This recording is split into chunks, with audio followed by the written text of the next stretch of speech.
Sugar Shane Mosley once again gives his thoughts on the upcoming fight between Canelo Alvarez and Terence Bud Crawford. I need y'all to get the likes up, man. Get the likes up. Shane Mosley, prior to this particular video, Shane Mosley said that Terence Crawford likes to fight too much, right? That he's a fighter. He just likes to fight, right? And that could be, Shane Mosley felt that could potentially work against Terence Crawford in this fight with Canelo Alvarez, that him just liking to fight. You hit him, well, he got to get you back, right? But now Shane Mosley has some different things to say. Of course, now we have a little article as well from our friends at Boxing News 24. Salute to those guys over there at Boxing News 24, right? But before we get to what Shane had to say, exactly what he had to say, let's see what these guys had to say. It says, quote, and it's from Ken Woods, right? Ken Woods 123. Let's see what he has to say, because a lot of these guys, when it comes to Bud Crawford, they just don't, honestly, a lot of these dudes at Boxing News 24 seem like they just don't like no fighters. Like, they just don't like nobody. Everybody that writes these articles don't got nothing nice to say about nobody. But anyways, he says this, quote, Shane Mosley says it's going to be difficult for Terence Crawford to pull off a win against undisputed super middleweight champion Canelo Alvarez on September 13th due to him not moving up to get a couple of fights in that weight class.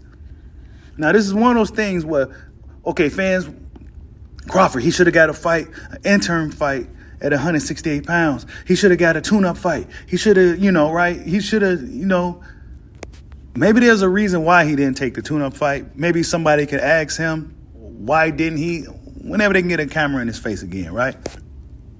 And then it says, Mosley noted that he moved up from 47 to 54 during his career, and he was slower and lacked the speed that he previously had. He says Canelo told him that he felt he was better at 47 after beating him at 54 in 2012. Now, Shane Mosley sparred Canelo Alvarez, so this is why he was able to say this. He sparred with Canelo Alvarez back when I believe Canelo was at a 47 as well. They sparred, and he felt that Shane Mosley was better at 47. And it says this, Canelo has sparred with Mosley in the past, so here we go, when he was fighting at 47, and he felt he was quicker when he was lighter.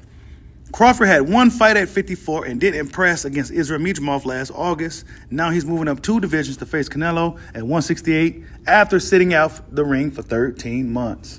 Now, I already gave my reasons as to why Crawford may not have took an interim fight. I believe that he didn't take one just so he can kind of sit on the weight, right? Just get time to sit on the weight, walk around with the weight. Really, he's going to be fighting at his walk-around weight anyway, more than likely. But walk around with the weight on him. Don't be going to no camps, fighting, dieting, and all this other stuff. Just sit on the weight for a while and then just go into the fight however you go into the fight. It sounds risky, right? One would imagine that the guy would get a little warm-up fight at the weight just to see how he feels, see if he can move.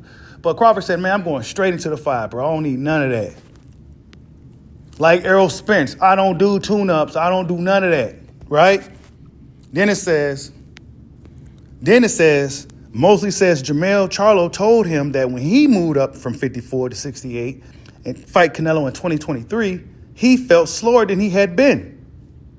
So according to Shane, Jermell told him that when he moved up to fight Canelo, well, he felt slower than he was at 154 pounds. And of course, Shane Mosley has some things to say about the fight. And let's check out exactly what Shane Mosley had to say. Quicker, you know what I'm saying? Because you have extra weight. So you have to deal with that. And it being the first time you ever go up into that type of weight class, that could be a problem. You know what I mean? Yeah. Like this is the first time that you're entering 168. You've been in the 154 one time. You've been in the 47 your whole career, 154 one time, and then you go to 168. Like, it's kind of hard. And I take nothing away from Crawford because I know Crawford, he's a great fighter and he's capable of fighting a guy like Canelo on that mental level or on that stage. Like they are compatible when it comes to their skill level. If you understand, if that makes sense, right? They're compatible with that. They both have knowledge about the sport. They're both veterans of the sport. Yeah. So the difference is going to be is the weight. Crawford might not believe that right now, but he will when he gets in the ring. The difference is the weight. The weight is, if there's a 154, it would be a good little scrap. That would be more of an even fight if Canelo was still 54 back in the day, maybe. That would be like an even fight to me. Yeah, But now that Canelo's been at 68, 75, he's been 60 for a long time. I mean, he's been fighting this weight class for a long time. It's not like he just got there. yeah, he's comfortable. He's comfortable. And he's going, what I'm saying, he's fighting 68, which is really more of his weight class than 75.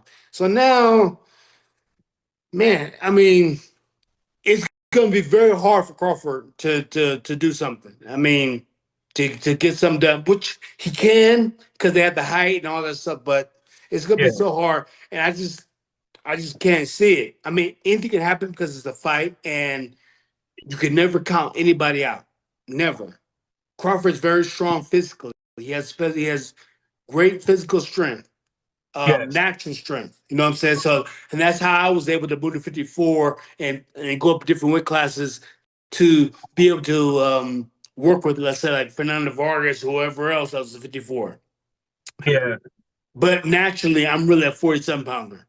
I think more so Crawford naturally was a 47 pounder and maybe can grow at 54 because he's a little bit bigger, but yeah. 68, yeah. And Kind of had, you need some time to be there. If you haven't fought like one or two times there where we can kind of measure, I mean, yeah, I don't know. kind of, I don't know if I can see that. But like I said, this is what we paying to see, and this is what make great fights. If Sugar Leonard went up and fought Marvin Hagler and a few others, and so Tom Danny Hearns, Lalonde, everybody, right? Tom Leonard and Hearns, Danny Lalonde, 175. down the line, you know what I'm saying, went up to 75 fought. So I mean, things happen, but he had to put quarters or something in his pockets. He didn't go all the way up there, but he went Yeah, up as far as he could. Now, to hear what he had to say, I would imagine that, I mean, guys just can't imagine this being possible, right? People just couldn't imagine a guy from 47, actually originally a lightweight fighter, moving up that many weight classes, coming from 47, had a quick little fight at 54, and then pretty much going from 47 to 68. Most guys can't fathom that, right? I mean, we seen guys do it in the past. Sugar Ray Leonard, if you want to say 47 to 160, that's a pretty big jump, right? He went right up in there at 160 and fought a really tough fight with the great Marvin Hagler, right? And then, some years down the line, Sugar Ray Leonard moved up to 175 to face Donnie Laundrie, right? Hopefully I said his name right. It was a great fight. I think Sugar Ray actually got dropped in that fight, but he ended up stopping the guy, right? Being a smaller fight, he moved up stop. So it's not in the realm of impossible, right? They act like it's impossible for a guy like Crawford to go up in weight and beat a guy like Canelo Alvarez, who on paper, in my opinion, if you're looking at the guy's skill sets, Crawford has the much bigger bag. Now, Canelo do things really well, like when he hits you in the arms and hits you in the hips, stuff like that. That's a really good tactic to employ for the guys who may be a little bit more mobile in the ring, right? But, back to Boxing News 24, right? It says Crawford should have taken 2 quick tune-ups at 168 to prepare himself for Canelo. He had an entire year to sit and wait for Alvarez's fight, so there was plenty of time for Crawford to fight the likes of Caleb Plant, Diego Pacheco, or Bektimur. I can't pronounce this dude's name, okay? Then it says Crawford was probably afraid of losing. And then having Turkey Al-Sheikh change his mind about wanting to use him as the B-side opponent for Canelo to fight in September. It's believed that Crawford is one of Turkey's favorite fighters. Actually, Turkey did say Crawford's his favorite fighter. But if it were to lose in 1 or 2 of his tune-up fights at 68, maybe Crawford would no longer be on Turkey's favorite list. These guys, bro, at Boxing News 24, these guys with these articles and stuff, it's funny because if you wasn't a guy who used like YouTube or any other social, if you still was a old school guy who still went to the articles, you will be thinking this is gospel. You know what I'm saying? Anyways, it says weight gains slow Crawford, Mosley noted. And it says Jermell Charlo was telling Crawford, when you move to 68, you're going to slow down. You're not going to be fast. You're going to be slow. You're not going to be able to move as much. It's going to feel different. You're going to get tired quicker because you have extra weight. So you have to deal with that. Being that it's the first time you're going up to that weight class, it could be a problem. Crawford looks slower just moving up to 54. You can only imagine how much slower he'll be moving up to 168, moving with all that extra weight. Around in the ring all night against a big punchy Canelo. Canelo's not a big puncher like people say, bro. Like, let's stop the cap, bro. He's not like one punching dudes, bro. He even said himself that he's an accumulation puncher. He's not out here just Deontay Wilder and shit, bro. He's not. He's not one-shotting guys and ending them in the first, second, third rounds, bro. He's not doing any of that stuff, bro. Like, let's stop overblowing this shit, man. Then it says former undisputed junior middleweight champion Jamel was slower than when he moved up to 54. Let's stop right there. Jamel Charlo isn't even the same caliber of fighter as Terence Crawford. Not to say Jamel Charlo is some chump. He's not. But come on, bro.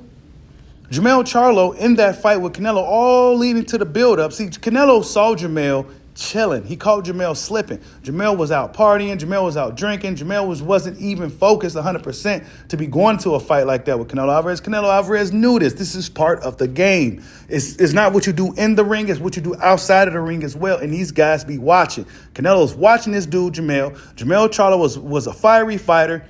Honestly, in some instances, he's probably better and more disciplined and dedicated than his brother Jamal.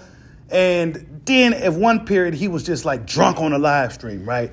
Boom. That was all Canelo needed, right? He's seen the dude drunk multiple times, probably on live streams.